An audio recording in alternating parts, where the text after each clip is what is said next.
Breaking news చూస్తున్నాం. తెలంగాణలో భారీగా ఐఏఎస్ల బదిలీ జరిగింది. మొత్తం 27 మంది ఐఏఎస్లను ప్రభుత్వం బదిలీ చేసింది. స్మితా సబర్వాల్ పై వేటు వేసిన ప్రభుత్వం ఆమెను ఫైనాన్స్ మెంబర్ సెక్రటరీగా బదిలీ చేసింది. ఇక ఇరిగేషన్ సెక్రటరీగా రాహుల్ బొజ్జాను నియమించింది.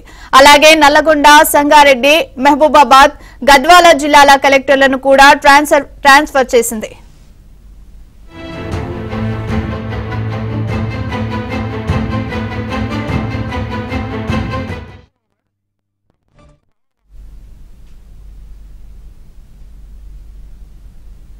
ఇక తెలంగాణలో కలెక్టర్ల మార్పులు చేర్పులు జరిగాయి. సో దీనికి సంబంధించి మరిన్ని అప్డేట్స్ మా తెలంగాణ బ్యూరో చీఫ్ నవీన్ అందిస్తారు.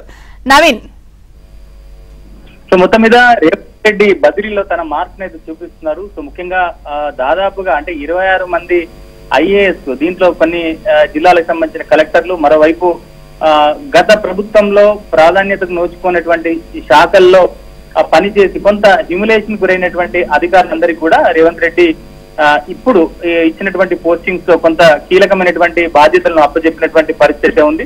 సో దీంట్లో కనుక మనకు చూస్తే ప్రధానంగా ఇటు రంగారెడ్డి కలెక్టర్ గా మహబాద్ కలెక్టర్ శశాంకను రంగారెడ్డి కలెక్టర్ గా తీసుకొచ్చారు. సో మరోవైపు ఇప్పుడు వరకు సంగారెడ్డి కలెక్టర్ గా ఉన్నటువంటి శరత్ ను ట్రైబల్ వెల్ఫేర్ సెక్రటరీగా తీసుకొచ్చారు. సో అలానే దాసరి హరిచందన మొన్నటి వరకు ప్రజావాణి స్పెషల్ నోడల్ ఆఫీసర్ గా ఉన్నటువంటి దాసరి హరిచందనను నల్గొండ కలెక్టర్ గా తీసుకొచ్చారు. సో అలానే వల్లూరు క్రాంతి, సో మొన్న ఇప్పటి వరకు ఆయన జోగులాంబ గద్వాల జిల్లా కలెక్టర్ గా బాధ్యతలు నిర్వహిస్తున్నారు. ఆయనని సంగారెడ్డి జిల్లా కలెక్టర్ గా నియమించారు. ఇంకా కనుక చూస్తే సో ఇప్పుడు ఈ బదిలీలో ముఖ్యమంత్రి కార్యాలయానికి సంబంధించినటువంటి ఒక ఇద్దరు అధికారులను కూడా బదిలీ చేశారు. సో దాంట్లో కనుక మనకు చూస్తే ఇటు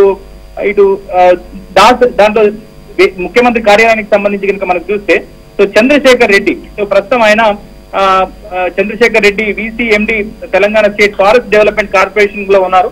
so vice chairman and managing director గా అటవీ శాఖకు సంబంధించి. ఆయన చంద్రశేఖర్ రెడ్డి ఫారెన్ సర్వీసెస్ అధికారి, IFS ఇండియన్ ఫారెస్ట్ సర్వీసెస్ అధికారి, 1991 బ్యాచ్. ఆయన ప్రస్తుతం ముఖ్యమంత్రి కార్యాలయంలో సెక్రటరీగా ఆయన బాధ్యతలు నిర్వహించబోతున్నారు.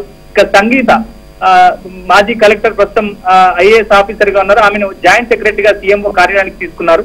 ఇక గత ప్రభుత్వంలో కొంత కీలకంగా పనిచేసినటువంటి ముఖ్యమంత్రి సెక్రటరీగా పనిచేసినటువంటి స్మితా సబర్వాల్ ప్రస్తుతం ఆమె రూరల్ వాటర్ సప్లై డిపార్ట్మెంట్ కు సెక్రటరీగా కొనసాగుతున్నారు.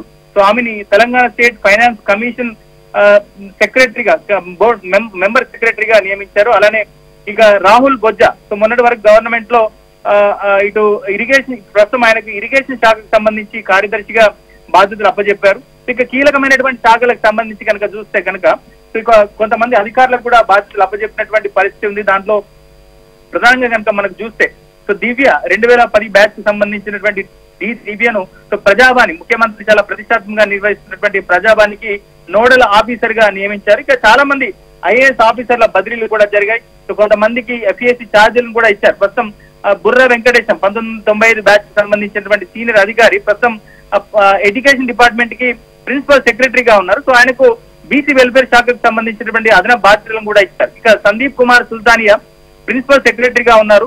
సో ఆయనకు పంచాయతీరాజ్ రూరల్ డెవలప్మెంట్ కి సంబంధించినటువంటి బాధ్యతలను కూడా అదనంగా ఇచ్చారు. ఇక మరో అధికారి, సీనియర్ అధికారి జ్యోతి బుద్ధ ప్రకాష్, సో ఈయనను పొల్యూషన్ కంట్రోల్ బోర్డు కి సంబంధించినటువంటి మెంబర్ సెక్రటరీగా ఇచ్చారు.